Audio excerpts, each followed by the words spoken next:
జనాభా తామాషాన ప్రాధాన్యత ప్రతిఫలాలు దొరకాలనేటువంటి ఆలోచనతోటి ఈ దేశవ్యాప్తంగా ఉన్నటువంటి బలహీన వర్గాలకు న్యాయం చేయాలనే ఆలోచనతోటి అనేక సందర్భాల్లో రాహుల్ గాంధీ గారు ఒక మాట చెప్పడం జరిగింది. దానికి అనుగుణంగా అఖిల భారత కాంగ్రెస్ అధ్యక్షుడు ఖార్గే గారు కావచ్చు,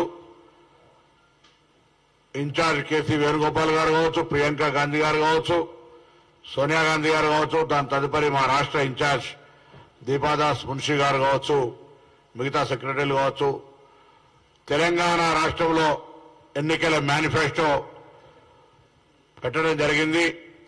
తెలంగాణలో కాంగ్రెస్ ప్రభుత్వం అధికారంలోకి రాగానే బీసీ కుల జనగణన చేస్తామనే మాట చెప్పడం జరిగింది. అదే సందర్భంగా గౌరవ ముఖ్యమంత్రి గారు మొన్న బీసీ సంక్షేమ శాఖకు సంబంధించిన రివ్యూ చేసే సందర్భంలో శాఖ తరఫున ఈ ప్రతిపాదన తీసుకొని రాగానే వెంటనే దీన్ని సంబంధిత అధికారులకు ఆదేశించి ఇప్పటికే చట్టపరంగా ఏ విధంగా ఈ యొక్క బిల్లు బీసీ జనగణనకు తీసుకోవాల్సిన అంశాలు ఉన్నాయో అటు న్యాయశాఖ కావచ్చు, ఇటు శాసనసభ సెక్రటరీ ద్వారా కావచ్చు, మా ప్రిన్సిపల్ సెక్రటరీ సంప్రదింపులు ప్రారంభం చేయడం జరిగింది. ఈ శాసనసభ సమావేశాల లోపల బీసీ జనగణనకు సంబంధించి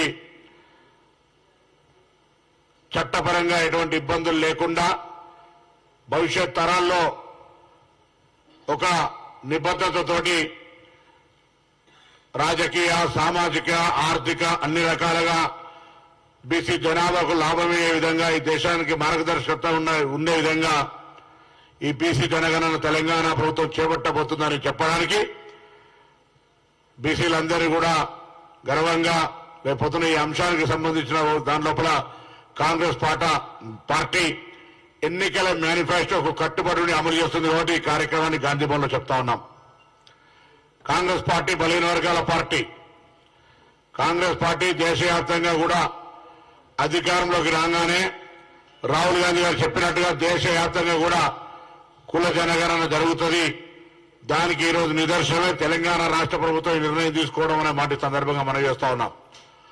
దీని లోపల కూడా పూర్తిగా ఎటువంటి ఇబ్బందులు లేకుండా ఉండడానికి కొరకు రిటైర్డ్ ఐఏఎస్, ఐపీఎస్ బలహీన వర్గాలకు సంబంధించిన వాళ్ళ సలహాలు కానీ,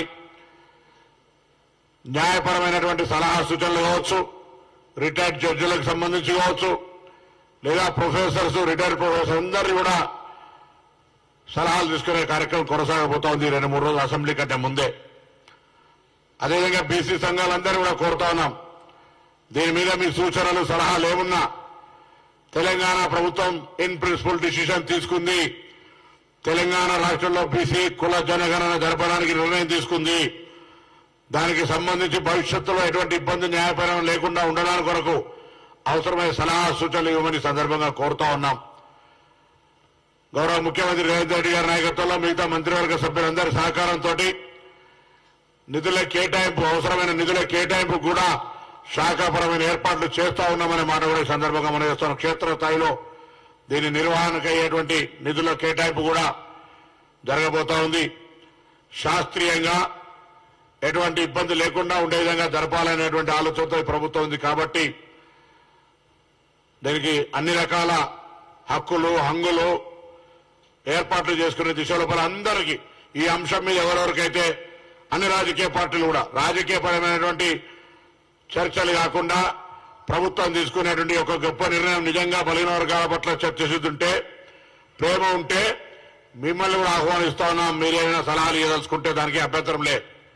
ఇది బలహీన వర్గాల ఉన్నతి కొరకు తీసుకోబడుతున్న నిర్ణయం. తప్పకుండా ఇప్పటికే దక్షిణ భారతదేశంలో కావచ్చు, కర్ణాటక, కేరళ, తమిళనాడు, ఆంధ్రప్రదేశ్ ఇతర రాష్ట్రాల లోపల ఒక బలహీన వర్గాలకు సంబంధించి ఒక ఎజెండా ఉంది. తెలంగాణ రాష్ట్రంలో కూడా కాంగ్రెస్ ప్రభుత్వం అటువంటి సానుకూలంగా నిర్ణయం తీసుకోపోయే ఆలోచనతో ఉందనేటువంటి వాటి సందర్భంగా మనం చేస్తూ ఇందుకు సంబంధించి మా మేనిఫెస్టో అమలుకు సంబంధించిన విషయాల లోపల ముందుకు పోతున్నామని చెప్పేటువంటి ఒక కార్యక్రమంలో భాగంగా మీ అందరినీ కూడా సహకరించమని, ఈ అంశం చేపట్టడం ద్వారా రాబోయే కాలంలో కూడా బలహీన వర్గాలకు న్యాయం జరుగుతుంది.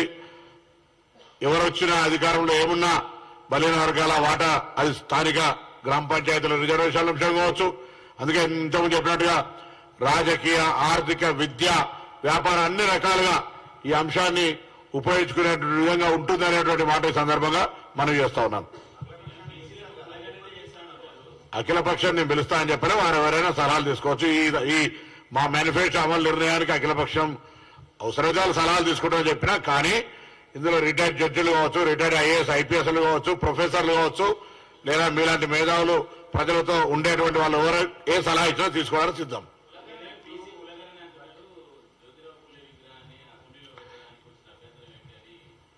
పది సంవత్సరాలు ఎందుకు కట్టలేదని అడుగుతాను. ఇప్పుడు ఇవాళ మేము ఒక మంచి కార్యక్రమం తీసుకున్నప్పుడు ఎవరు పడితే అది ఏది వాగుతో దానికి జవాబు చెప్పే అవసరం లేదు. అసలు ఒక మాట చెప్తాను, ఇవాళ శాసనసభ అనేది ఒక ప్రత్యేకమైనటువంటి ఏరియా. దానికి స్పీకర్ గారి పరిధిలో దానికి ఒక పద్ధతి ఉంటుంది. శాసనసభ్యులకు ప్రివిలేజ్ ఉంటుంది. రాజకీయం చేయాల్సుకుంటే బయట ఎక్కడైనా రాజకీయం చేయండి. శాసనసభ ప్రిన్సెస్ లో శాసనసభ్యురాలు కానిటువంటి వ్యక్తి ఈ విధమైన రాజకీయం చేయడం ఇది మంచిది కాదు. శాసనసభ గౌరవాన్ని కూడా మంచిది కాదు. మీరు మీ తండ్రి గారు అధికారంలో ఉన్నప్పుడు 10 సంవత్సరాలు ఏం చేసినారని అడుగుతాను. దాంతో పాటుగా నిజంగా మీకు బలహీన వర్గాల పట్ల చిత్తశుద్ధి మీరు పూలే ట్రస్ట్ అని లేదా ఇంకేదో రకరకాల దేశం తిరుగుతూ ఉంటా ఉన్నారు కదా. మీరు మీ పార్టీలో ఉన్నటువంటి తెలంగాణ రాష్ట్ర సమితి అధ్యక్ష పదవి, శాసనసభ పక్ష పదవి, కార్యనిర్వాహక అధ్యక్ష పదవి మీ కుటుంబ సభ్యులు 3 ఉన్నారు కదా. ఒక బీసీ, ఒక ఎస్సీ, ఒక ఎస్టీకి ఇచ్చి అప్పుడు న్యాయము, సామాజిక న్యాయం గురించి మాట్లాడే అడుగుతుంటారు తప్ప ఊరికనే ఏది పడితే అది మాట్లాడితే నీకు చెల్లుతుంది అనుకోవద్దు. ఇప్పుడు మీరు లిక్కర్ బిజినెస్ లో బిజీగా లేరు కాబట్టి ఊరికనే బీసీ నినాదం ఎత్తుకొని టైం పాస్ చేస్తా అంటే ఇది బీసీల ఆత్మగౌరవం ముచ్చట. ఇక్కడ బీసీల మంత్రి కూర్చున్నాడు. ఎక్కడ పడితే అట్లా కాకుండా జాగ్రత్తగా నాలుక దగ్గర పెట్టుకొని మాట్లాడమని కోరిక ఇంతకుముందే.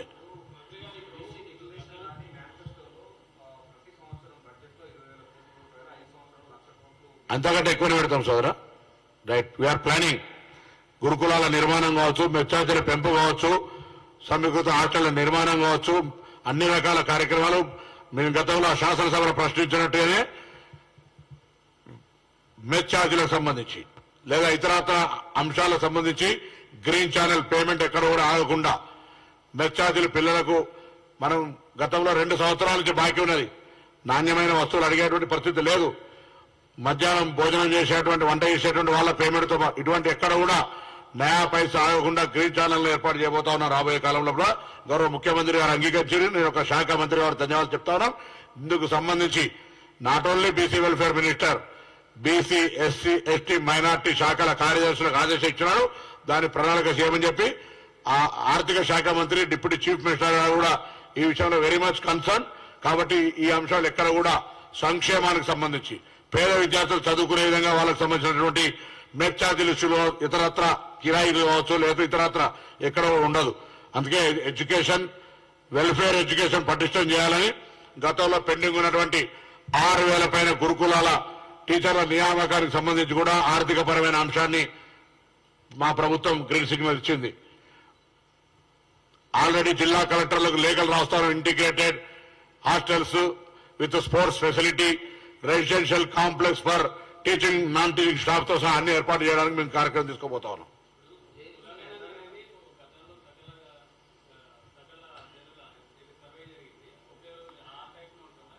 డీటెయిల్గా ఉంటుంది దీనికి సంబంధించి. అందుకే నేనేమంటున్నా, మా దగ్గర ఉన్న ఆలోచనతో పాటుగా మీకు కూడా ఏదైనా సలహా సూచన చేయదలుచుకుంటే ఐఎమ్ రెడీ, ఓపెన్. అయ్యా చెప్పు.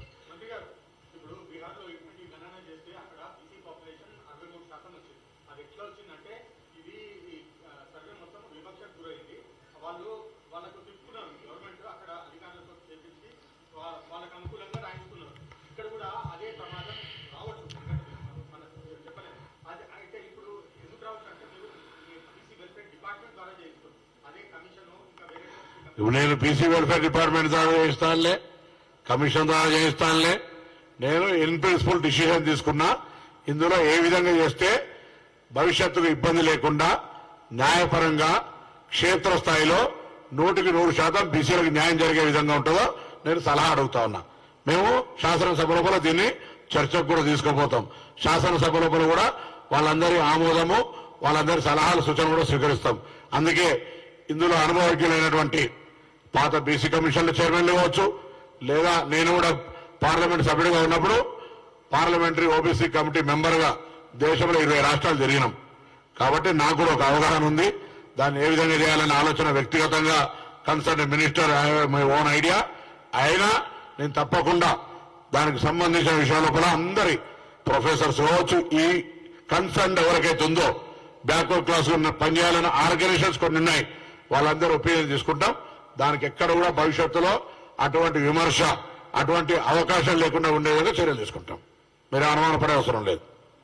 హాలిడేస్ వాళ్ళు కొడుకు పేరు సోమలింగాను అనుమానపడకు. అది ఇప్పుడు సబ్జెక్ట్ కాదు ఇక్కడ. నో సబ్జెక్ట్ అది ఇప్పుడు కాదు. నో అది సబ్జెక్టే కాదు. ఓన్లీ ఇది ఓబీసీ కుల జనగణన. నీకు ఎప్పుడు డిబేట్ అయ్యాలి, బాగా అలవాటు అది. ఇంకా అందరికి ధన్యవాదాలు. ఈ యొక్క బీసీ కుల జనగణన అంశానికి నేను పాత్రికేయ మిత్రులందరూ కూడా సహకారం అడుగుతా ఉన్నా. పారదర్శకంగా రాబోయే సమాజంలో వెనుకబడిన వర్గాల కోసం జరుగుతున్న ఈ యొక్క నివేదిక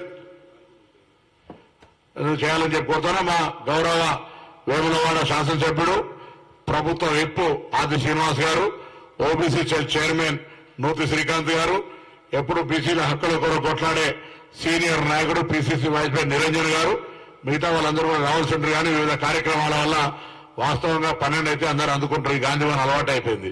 మేమేమో 12 ఏళ్ళకి మా దగ్గర వేములవాడ టెంపుల్ డెవలప్మెంట్ అథారిటీ సమావేశం పెట్టుకున్నాం.